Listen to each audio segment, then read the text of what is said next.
गाय और चोर की कहानी। एक दिन मुनि नारद पृथ्वी लोक पर भ्रमण कर रहे थे। चलते चलते उनकी नजर एक गाय पर पड़ी जो दलदल में फंसी हुई थी। बेचारी पूरी ताकत लगा रही थी पर उसकी मदद करने के लिए वहां पर कोई नहीं था। तभी वहां से एक चोर गुजरा।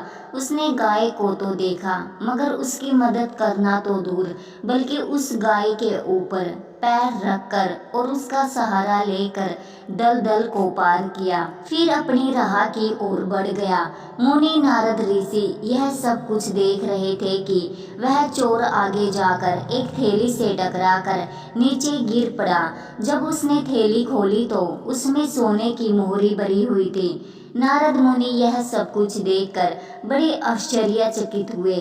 वह यह सब देख ही रहे थे कि तभी वहां पर एक ऋषि आए। उसने देखा कि एक गाय बेचारी दलदल में फंसी हुई है और तड़प रही है। साधु ने अपनी पूरी ताकत लगाई और उस गाय को बाहर निकाल दिया। गाय को बचाने के बाद जैसे ही वह अपने रास्ते की ओर आगे चला, आगे जाकर उसे एक गड्ढा मिला और वह उसमें गिर पड़ा और उसे गहरी चोट आई। यह सब कुछ देखकर आश्चर्यचकित हुए मुनि से रहा नहीं गया। वह जल्दी जल्दी विष्णु के पास गए। विष्णु ने पूछा कि आप इतने क्रोधित क्यों हो। नारद मुनि ने कहा कि जो चोर गाय को रौंद कर आगे की ओर बढ़ गया उसे तो सोने की मोहरें मिल गई और जिसने गाय को बचाया वह एक गहरे गड्ढे में फंस गया।